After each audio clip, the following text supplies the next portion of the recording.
नमस्कार, मैं हूं कमल सिंह। लाइव न्यूज़ दिल्ली में आपका स्वागत है। देखते रहिए लाइव न्यूज़ दिल्ली। आज हम हैं कोस्टा कॉफ़ी में और हमारे साथ हैं KL राठौर साहब, और उनसे आज हम विचार जानते हैं उनके, और जानते हैं ये हमारे हाथ में रस का गिलास है और हमारे राठौर साहब के हाथ में कॉफ़ी। इसका आनंद लेते हुए और हम जानना चाहेंगे, राठौर साहब कैसे हैं? बहुत अच्छा हूँ। क्या चल रहा है? अभी तो मौसम बहुत अच्छा है दिल्ली में। जी जी जी। तो आपकी बड़ी अच्छी, मैं सुन रहा हूँ कि आज एक कोई डायरेक्शन में कोई काम करने जब कर रहे हैं, क्या चल रहा है अभी आपका? अभी हमारी एक फिल्म पे काम हो रहा है जी। ये एक डॉक्यूमेंट्री फिल्म है, अच्छा। अंतर्राष्ट्रीय स्तर की फिल्म है, और ये ग्रीस और भारत, जी जिसको हम हिंदी में यूनान भी कहते हैं। जी। तो ग्रीस और भारत के जो कल्चरली जो संबंध है आपस में, जी अंतर्राष्ट्रीय जो स्तर पर उनके जो रिलेशन है, तो उसमें रंगमंच का क्या रोल है, थिएटर, म्यूज़िक, आर्ट, इसको लेकर के पूरी फिल्म है कि ग्रीस में क्या होता है, भारत में क्या होता है, और दोनों देशों के संबंधों को मजबूत करने के लिए जी। ये आर्ट, थिएटर, म्यूज़िक कितना इम्पोर्टेंट है। देखिए, आपने बड़ी राष्ट्रीय बात छेड़ दी कि राष्ट्रीय है और इतना अच्छा मुद्दा आपने बताया, लेकिन हमारे देश में भी राष्ट्रीय मुद्दे बहुत सारे चल रहे हैं। जैसे कि अभी 26 पार्टियों का गिरोह, और आज सक्रिय है और हमारे मोदी जी पे प्रहार कर रहा है।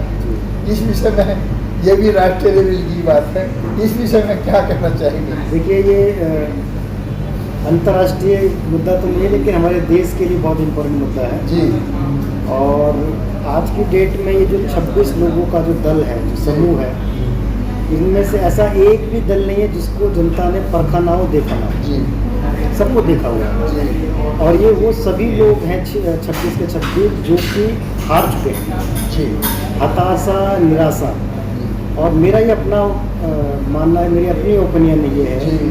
कि इनमें से एक भी संगठन या एक भी पॉलिटिकल पार्टी के अंदर इतनी दम अब नहीं बची हुई है कि वो राष्ट्रीय स्तर की राजनीति अपने इंडिविजुअल लेवल पर कर पाए।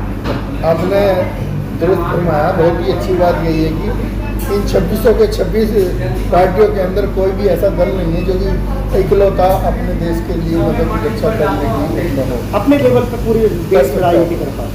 पब्लिक भी जानती है ये। तो इसके बाद तो समझिए कि पब्लिक के पास ऑप्शन कुछ है नहीं। तो देखिए, पब्लिक के पास ऑप्शन इसलिए नहीं बचता है क्योंकि ये जो दल हैं जो आज 26 के 26 इकट्ठे हुए हैं, कोई यूपी तक सीमित है, कोई बिहार तक सीमित है, कोई बंगाल तक सीमित है, कोई कर्नाटक तक सीमित है, कोई राजस्थान तक सीमित है। तो ये अलग अलग अपने अपने क्षेत्रों में है, और इनको अगर आप मेरी भाषा में समझेंगे, आम एक व्यक्ति के तौर पर सोचेंगे, तो ये अपनी अपनी छोटी छोटी परचून की दुकानें हैं। जी। अच्छा, ये छोटी छोटी दुकानों को इकट्ठा करके शोरूम तो बना सकते हैं, बहुत अच्छी बात। लेकिन शोरूम में ग्राहक आएगा नहीं आएगा, इसकी कोई गारंटी नहीं। इसकी कोई गारंटी नहीं। चलिए मान लिया जाए, ये बात भी आपकी दुरुस्त है, मान लेते हैं कि चलिए इनमें नाकामयाब काबिलियत है, लेकिन एक बात दूसरी तरफ ये भी तो देखने वाली बात है कि आज हम देख रहे हैं मणिपुर में क्या हाल चल रहा है। तो इसमें देखिए, बुराई तो बुराई है। पार्टी से मेरा मतलब नहीं है कि भाई बुराई तो उस पर रोकने में हमारी सरकारें भी ज़्यादा अच्छा नहीं कर रही है, इसलिए क्या? देखिए, मणिपुर में जो घटना घटी है जी, ये बहुत ही शर्मनाक घटना है। मैं आपके चैनल के माध्यम से पूरे देश को बताना चाहता हूँ कि जो मणिपुर के अंदर जो महिलाओं के साथ जो अत्याचार हुआ है, दुष्कर्म हुआ है, ये पूरा देश इस घटना से दुखी है। लेकिन ये भी देखना चाहिए कि इस तरीके की घटनाओं के पीछे कारण क्या है। इनके पीछे तो समुदाय का लड़ना नहीं है, इनके पीछे राजनीतिक कारण है। लेकिन ये तो चलो ठीक है, लेकिन आजकल हमारी राजनीति इस कदर यानी वो हो गई है कि बहुत इज्जत को आ चुकी बन चुकी है। महिलाओं को निर्वस्त्र करके इस तरह के प्रचार बहुत चैनलों में चल रहा है कि महिलाओं के साथ जाति हो रही है, महिलाओं को निर्वस्त्र करके घुमाया गया है। तो ये तो जाति है। कुछ सरकारें क्या कर रही है? देखिए, सरकार, मुझे लगता है कि इस पूरे प्रकरण में मणिपुर के मामले में सरकार निर्णय लेने में थोड़ा लेट हो गई। जी। जो फैसले सरकारों को बहुत पहले ले लेने चाहिए, जो कार्रवाई सरकार को बहुत पहले कमल जी कर लेनी चाहिए थी, वो बहुत लेट की। और ये सिर्फ मणिपुर के मामले में नहीं है, ये हमारे देश के अंदर कोई भी घटनाक्रम घटता है उसमें सरकारें, तंत्र, शासन, प्रशासन इस तरीके का ही रवैया अपनाता है। और जब वो घटना बहुत बढ़ जाती है तब जाकर के हमारे शासनदानों की नींदें जागती हैं, और तो बहुत देर हो चुकी होती है। वही हाल मणिपुर में भी है। अच्छा राठौर साहब, ये तो चलो मतलब ठीक है, सरकारें देर जागें जल्दी जागें, जागना चाहिए, ये तो मतलब उनका काम है, करना भी चाहिए। लेकिन साथ साथ हम ये एक बात और भी जानना चाहिए कि आज जो माहौल, हमारी मीडिया का भी माहौल कुछ इस तरह बन चुका है, जितने भी वरिष्ठ यूँ कहिए कि जो पत्रकार कहिए, एडिटर कहिए, जो मतलब बड़े बड़े पदों पर हुआ करते थे चैनलों के अंदर, आज क्या कारण है उनको पद छोड़ने पड़ रहे हैं। जैसे कि अभी भी मैं सुन रहा हूँ कि 24 के संदीप चौधरी भी यानी आज एक बड़े उससे कहते नज़र आ रहे हैं कि हमारा यूट्यूब चैनल भी चले जाएंगे, चैनल किसी के आगे झुकेंगे नहीं, यूट्यूब चैनल ही हम निकाल लेंगे। देखिए सर, मुझे मैं आपको एग्जांपल से बताऊंगा जी। एक होता है चैनल, एक होता है चैनल का एम्प्लॉय। अभी पिछले कुछ सालों में, 15-20 सालों में कुछ ऐसे चेहरे, जिसमें सुधीर चौधरी भी है जी, इसमें प्रसून वाजपेयी जी भी हैं जी, इसमें आपके एनडीटीवी के रवीश कुमार जी भी हैं, ऐसे और भी बहुत सारे बहुत लोग ले सकते बहुत लोग हैं जो अपने आप को चैनल से ऊपर समझ रहे हैं। जी। चैनल मीन्स जैसे जीटीवी मीन्स सुधीर चौधरी मीन्स जीटीवी। लेकिन डॉक्टर साहब एक बात आपको यहाँ रोकूंगा, इसलिए रोकूंगा कि जितने भी ये लोग अच्छे पद पर रहे हैं, और इन लोग नो डाउट इनकी जो इतिहास और जो इनका गणित है वो ठीक है, पढ़े लिखे हैं, और ये मतलब बहुत सटीक बात भी करते हैं, और चैनलों में भी सटीक बात करते चले आए हैं। ऐसा नहीं है कि निरंतरी, देखिए ये हमें भी दिख रहा है, पब्लिक भी समझ रही है कि एक गलत हो सकता है, दो हो सकते हैं। अब सबके सब अगर मतलब भाई मुद्दा को उठाने वाला भी तो कोई चाहिए, अब मुद्दे को उठाने वाले होने चाहिए, लेकिन नहीं है।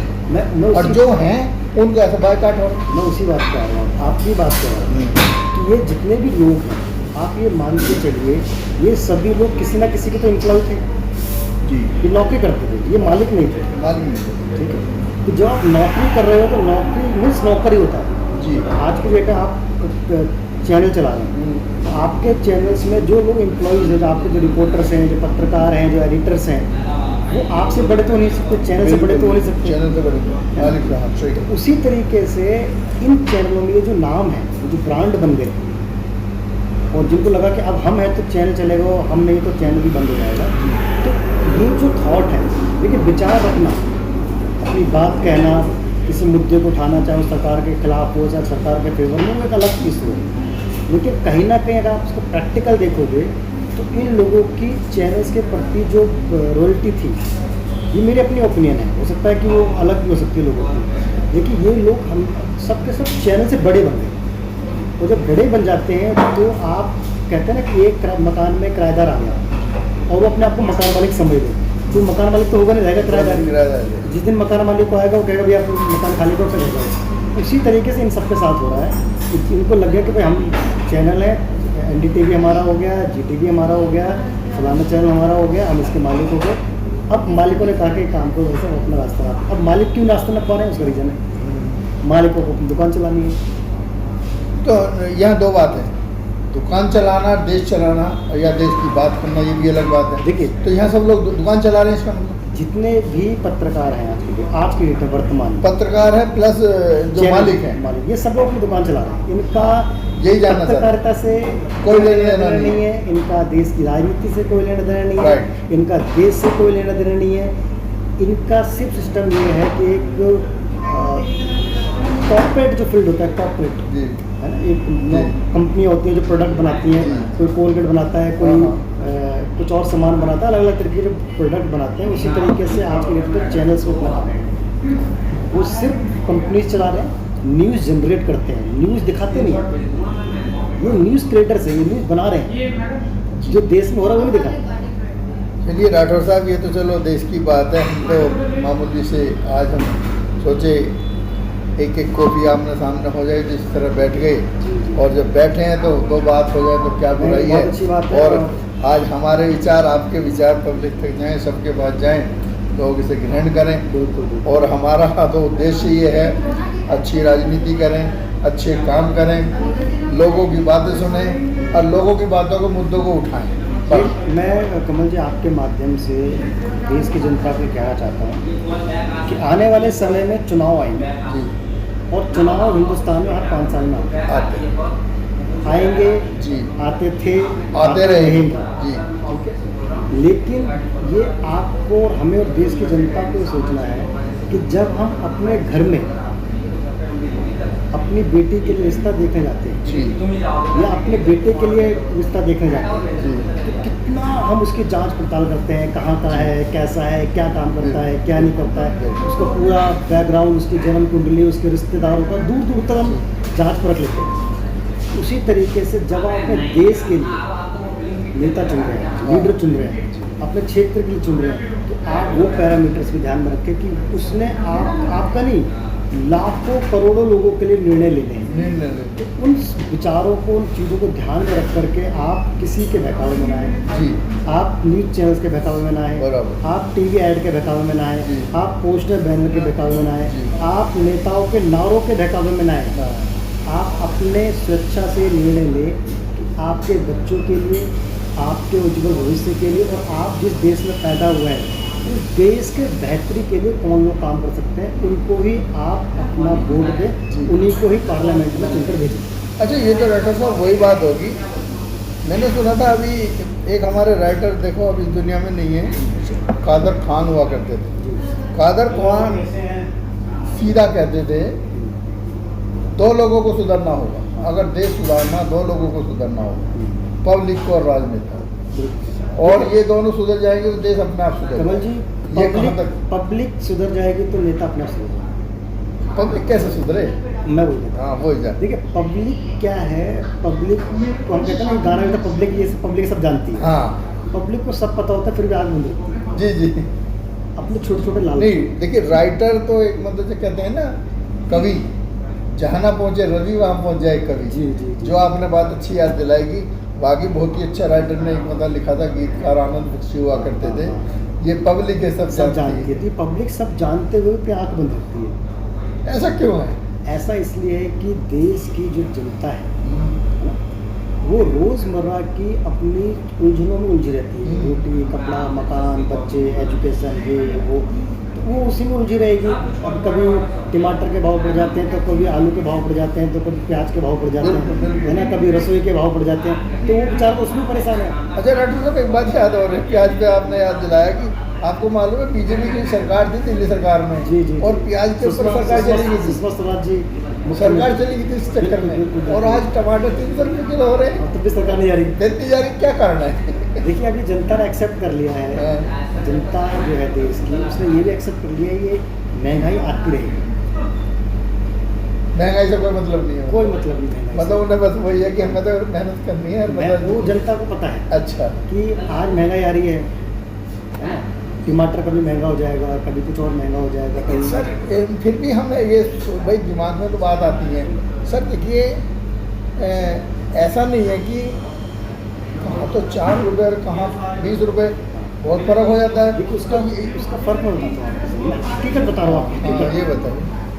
जो लोग महंगाई की बात कर रहे हैं, क्या कर रहे हैं, बात, ठीक है, उनको महंगाई से कोई लेना देना नहीं। तो राजनीति कर रहे हैं, उसी राजनीति कर रहे हैं। जिसको महंगाई से लेना देना है, हाँ। वो बेचारा महंगाई से की को बात ही नहीं कर सकता कि वो अपने घर की व्यवस्था देखेगा वो। और जो लोग बात करते हैं, हाँ। जो नेता हैं, जो मर्सिडीज में घूम रहे हैं, 5 स्टार होटल से बैठे हुए हैं, ठीक है, वो बात कर रहे हैं महंगाई पे, जबकि उनके घर में 500 किलो का टमाटर आएगा तो ले लेंगे।